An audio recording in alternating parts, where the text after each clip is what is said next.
ગુજરાતમાં ટર્મ પૂરી થઈ ગઈ હોય તેવી મહાનગરપાલિકા, નગરપાલિકા, જિલ્લા પંચાયત અને તાલુકા પંચાયતની ચૂંટણીઓની તારીખનું એલાન કરવામાં આવ્યું છે, જેમાં હળવદ નગરપાલિકાની સામાન્ય ચૂંટણી પણ યોજાશે।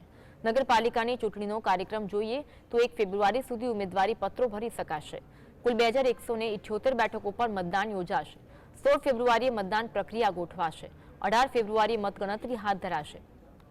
આ ચૂંટણી વિસ્તારોમાં આચારસંહિતા લાગુ થઈ ગઈ છે। ઉલ્લેખનીય છે કે રાજ્યમાં ઘણી પાલિકાઓ અને મહાનગરપાલિકાઓની મુદત પૂર્ણ થઈ ગઈ હોવા છતાં અત્યાર સુધી વહીવટદાર મારફતે કામગીરી ચલાવવામાં આવી રહી હતી। જોકે ટંકારા સહિત રાજ્યની નવી નગરપાલિકાઓની ચૂંટણીની જાહેરાત હજુ કરવામાં આવી નથી।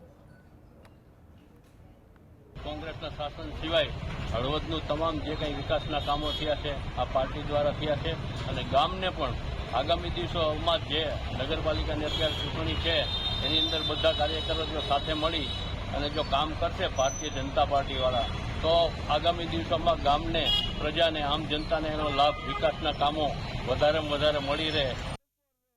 5 વર્ષની અંદર હું પણ નગરપાલિકાના સદસ્ય તરીકે રહેલો, આમ નાગરિક તરીકે મેં પણ ઘણી બધી રજૂઆતો કરેલી કામો માટે। ઘણા બધા કામ થયા છે વિકાસના અને ઘણા બધા કામો વિકાસલક્ષી હજી બાકી છે। આવનારી 5 વર્ષની ચૂંટણીની અંદર હું એવી અપેક્ષા સંપૂર્ણપણે રાખું છું કે હળવદનો જેમ બને તેમ વધુને વધુ વિકાસ થાય અને વધુને વધુ વિકાસના કામો થાય એવી અપેક્ષા હું જરૂર રાખું છું।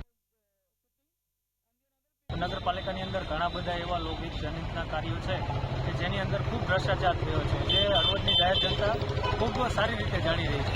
ત્યારે આગામી નગરપાલિકાની ચૂંટણીની અંદર સૌ પ્રથમ વખત આમ આદમી પાર્ટી પણ હળવદની અંદર લડવા જઈ રહી છે અને આમ આદમી પાર્ટી દિલ્હી મોડલ અને સુરતની અંદર જે રીતે અમારા આમ આદમી પાર્ટીના કાર્યકર્તાઓ કામ કરી રહ્યા છે એ કામગીરીને લઈ અને આમ આદમી પાર્ટી જાહેર જનતા વચ્ચે ડોર ટુ ડોર જશે અને જનતાના આશીર્વાદ મેળવી અને નગરપાલિકાની